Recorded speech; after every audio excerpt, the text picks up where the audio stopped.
Hello, we are the team from Lilly Street, brought to you by United. Now, unfortunately, the VFL side got overrun by a very powerful Casey on Sunday.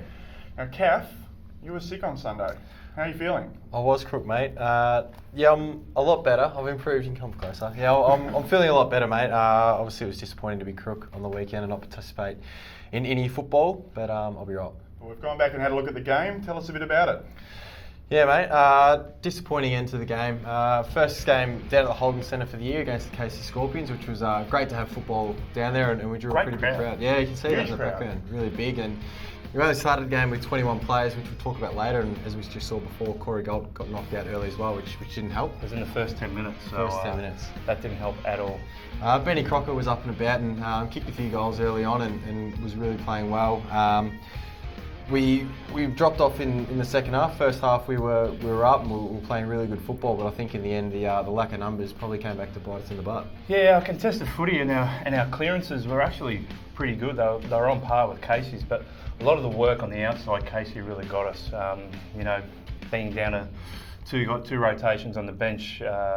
Within the second half, it is hard to deal with. You've got rotations and you want to maintain power at the footy. It becomes a large toll on the players inside.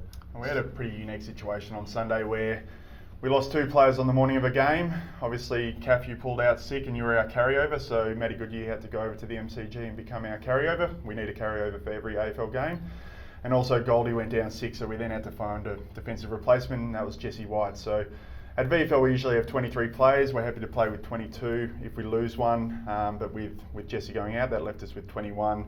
And then Corey going out in the first 10 minutes, we were down to 20. So really unique situation. But the guys were fantastic. They gutsed it out, but unfortunately got overrun by, as we said, a very powerful Casey side. Yeah, in saying that, if you look at the scoreboard there, if you look at, we led quarter time, half time, and we were just down at 3/4 time. And you can see by the scores that it just started to take its toll midway through that third quarter, and it blew out in the end, unfortunately. But the opposition played some good football. They had some really good players involved. But our player rankings. Oh, I love my Lilly rankings. Now, Tim Broomhead, he's a big fan of the player rankings. 149 as elite on top, and Rupert Wills again featuring heavily, as is Mason Cox. Just to give a bit of perspective, so what that means in lay terms, Broomhead 30 disposals, 10 clearances and 6 tackles, and Rupert had 34 disposals, 9 clearances, 9 tackles and 7 inside 50. So really solid games from those guys. But, Pebs, your United Player of the Week. Well, Wags, I was only there for half the game because I had AFL duties, and Jared Witts took over my role as a midfield coach. Yeah, the big crane.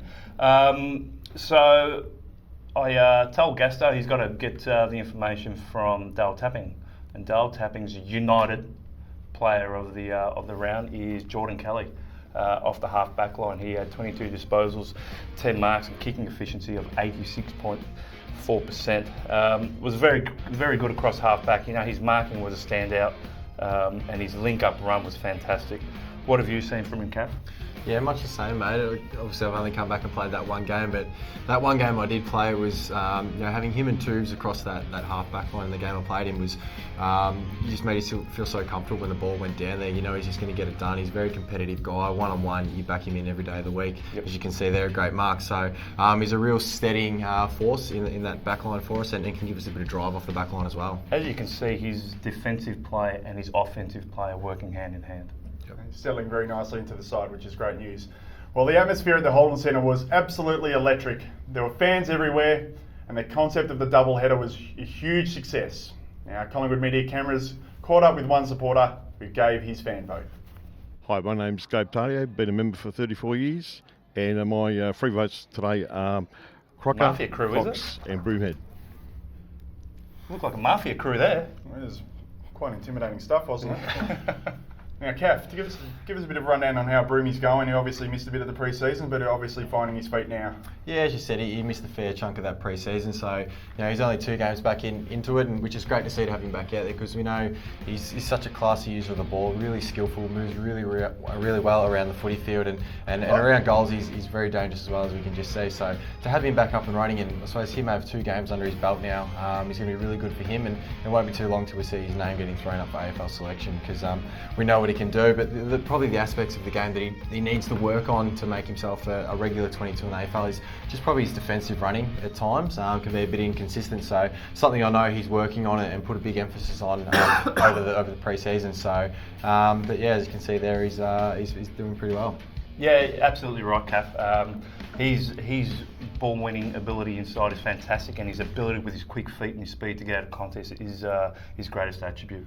Now, Kath, it was a bit of a disaster last week. It was. No ladder, but Kath, ladder. The ladder's back. And as you can see there, when polished ladder.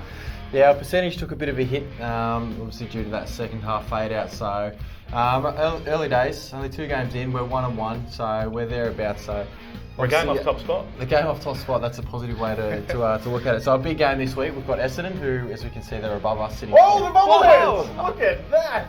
We've come a long way, haven't we? Wow.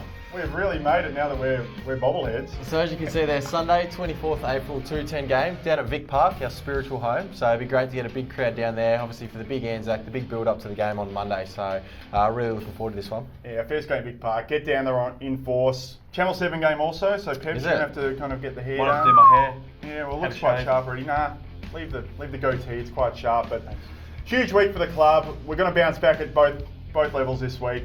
Get our seasons back on track. But thanks for tuning in. We'll see you next week. Go VFL Pies.